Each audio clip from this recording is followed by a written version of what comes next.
Excuse me, one Miss Lakshmi is staying here. From which place, sir? That I don't know.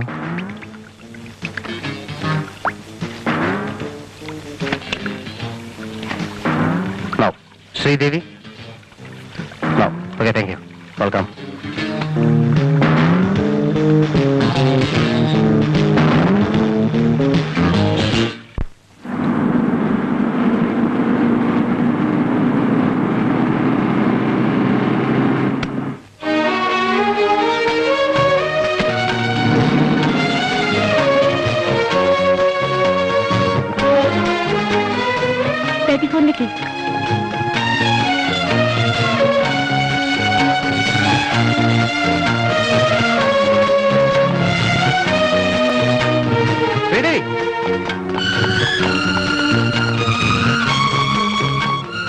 ഇന്നത്തെ കാലത്ത് ആരെയും വിശ്വസിക്കാൻ പാടില്ല, ആർക്കൊരു സഹായം ചെയ്യാനും പാടില്ലെന്ന് ഇന്നലത്തെ സംഭവത്തോടെ ഞാൻ പഠിച്ചു.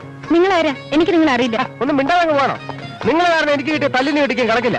ഇവിടെ ലക്ഷ്മി എന്ന പേരിൽ ആരും റൂമെടുത്തില്ല. നിങ്ങൾ എന്നോട് നുണ പറഞ്ഞല്ലേ? എനിക്കൊന്നും നിങ്ങളോട് വിശദീകരിക്കാനില്ല. ഇവിടെ നിന്നിങ്ങനെ സംസാരിക്കാൻ എനിക്ക് താല്പര്യമില്ല. ഉപദ്രവിക്കാവുന്ന പോവോ? ശരി. ഇതെന്റെ ജീവൻ കൊണ്ടുള്ള കളിയാ. ഒന്നും അറിഞ്ഞൂടാത്ത ഒരു തെറ്റും ചെയ്യാത്ത എന്നെ നടുക്കടലിൽ എറിഞ്ഞിട്ട് രക്ഷപ്പെടാൻ നിന്നെ സമ്മതിക്കില്ല. നീ ഞാനുമായി എന്തോ ബന്ധമുണ്ടെന്ന് വിചാരിച്ചിട്ട് അവരെ തല്ലിയതും കൊല്ലാൻ നോക്കിയതൊക്കെ. പിന്നെ ദൈവത്തിന്റെ കാര്യം കൊണ്ട് ഒരുവിധം ഞാൻ രക്ഷപ്പെട്ട് ഓടുകയായിരുന്നു. നിങ്ങളോട് പോകാനാണ് പറഞ്ഞത്. മനസ്സില്ല. ഇനി അവരെന്നെ കൊല്ലാൻ വന്നാൽ ഞാൻ നിന്നെ പിടിച്ച് അവരെ മുമ്പിലിട്ട് കൊടുക്കും. ഞാൻ ഒരു ആപ്പയൊന്നുമില്ല. ഇന്ത്യയിലെ ലീഡിംഗ് കമ്പനിയായ മാക്സ് ഒരു ഉദ്യോഗസ്ഥനായ. പിന്നെ അവരെന്നോട് ചോദിച്ചു ആ കവറിന്റെ പുറത്തെ മേൽലാസം എന്താന്ന്. അറിഞ്ഞൂടാന്ന് പറഞ്ഞപ്പോ കനത്ത രണ്ടു കൂടി അതിനും കിട്ടി. പറ ആ മേൽലാസം എന്തായിരുന്നു? മര്യാദയ്ക്ക് പറയുന്നതല്ലേ? എനിക്കിനി നഷ്ടപ്പെടാനൊന്നുമില്ല. അല്ല അത് ഞാൻ പറഞ്ഞില്ലല്ലോ.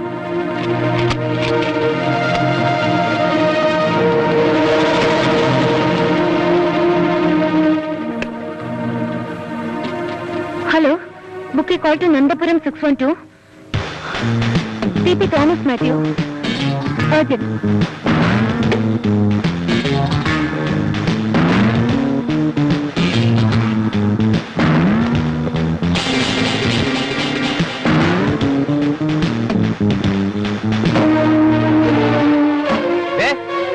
മര്യാദയ്ക്ക് അഡ്രസ് എനിക്ക് പറഞ്ഞുതരുമല്ലേ? അതറിയാൻ ഞാൻ അവിടുന്ന് പോകില്ല. ഞാൻ അവിടെ കെട്ടിട്ട് വെച്ചാവും. എന്റെ ആത്മഹത്യയുടെ പൂർണ്ണ ഉത്തരവാദിത്വം നിങ്ങൾക്കായിരിക്കും. എന്തൊരു കഷ്ടോ ദൈവമേ. എല്ലാരും കൂടെ എടുത്തിട്ട് പെരുമാറാൻ ഞാൻ പബ്ലിക് പ്രോപ്പർട്ടിയോ?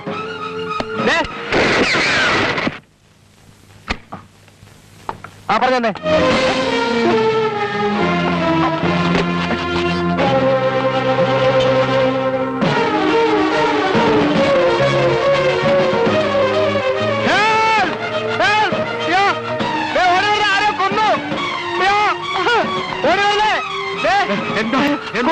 കൊന്നു